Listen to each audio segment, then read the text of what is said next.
ধন্যবাদ এনটিভিকে সাধারণ মানুষের কথা সরকারের কাছে পৌঁছে দেওয়ার জন্য।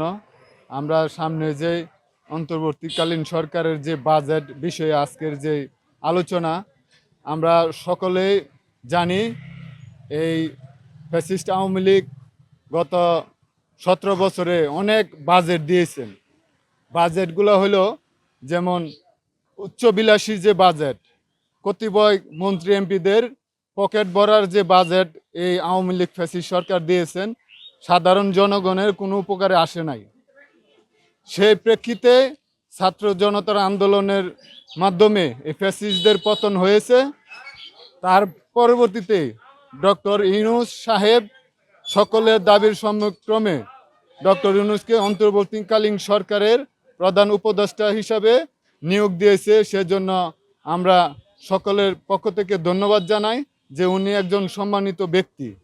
যাই হোক, এই দেশের ক্লান্তি লগ্নে যে উনি দায়িত্ব নিয়েছেন, আমরা সাধারণ মানুষ হিসাবে প্রত্যাশা করি যে ডক্টর ইউনূসের যে সরকার আছেন, উনি সাধারণ মানুষ এবং কৃষি, শিক্ষা এবং ব্যবসা বিভিন্ন যে সাধারণ জনগণের যে চিন্তা চেতনা উপলব্ধি করে একটি সুন্দর এবং গ্রহণযোগ্য একটি বাজেট পেশ করবেন, যে বাজেটের মাধ্যমে আমাদের সাধারণ জনগণের উপকারে আসবে, কোনো দুর্নীতি হবে না এবং কোনো লাঘব বোয়ালদের যে পকেট ভরার যে বাজেট, এই বাজেট থেকে আমরা বেরিয়ে আসতে পারবো। সিন্ডিকেট ভাঙলে কৃষকের জিনিসের দাম, ন্যায্য মূল্য দামটা কৃষকে পাবে। এবং কৃষিখাতে যেই কীটনাশক ব্যবহার করা হয়, এই কীটনাশক অনেক দামে কৃষকে কিনতে হয়, অনেক দাম। মানে যেটা আগে ছিল 50 টাকা, এটা 200 টাকা 250 টাকা হয়ে গেছে। কি কৃষকের যেই টিএসপি সার যে আগের তুলনায় অনেক দাম বেশি, 3 গুণ 4 গুণ বেশি।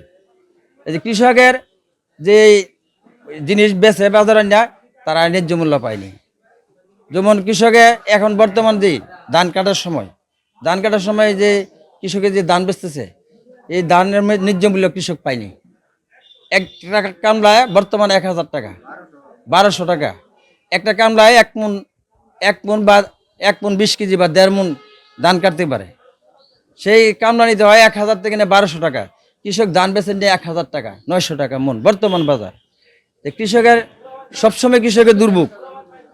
কৃষকের ধান নিম্নতম 1500 টাকা মন বেচতে হবে, তাহলে কৃষকের ন্যায্য দামটা কৃষকের পাবে, এরপর কৃষক লাভবান না। প্রান্তিক পর্যায়ে যে সরকারের যে কৃষি প্রণোদনা থেকে সকল কিছু থেকে কিন্তু বঞ্চিত হচ্ছে, এটা সত্যিকার অর্থেই সকলে অবগত আছে যে আমাদের যে প্রান্তিক কৃষকরা যে সকল সুযোগ সুবিধা পাওয়ার প্রয়োজন, সেটা কিন্তু বিগত 17 বছরের যে ফ্যাসিস্ট সরকারের আমল থেকে কিন্তু পাইনি। তো আমরা বর্তমান সরকারের কাছে এবং কৃষি উপদেষ্টার কাছে আমাদের আহ্বান থাকবে যে কৃষকরা যেন ন্যায্য মূল্যে সকল ধরনের পণ্য ক্রয় বিক্রয় করতে পারে, এরকম যেন ব্যবস্থা করে দেওয়া হয়। আমার মনে হয় যে টোটাল বাজেটের সর্বোচ্চ গুরুত্ব দিয়ে আমার মনে হয় যে সবচেয়ে করলে ভালো হবে।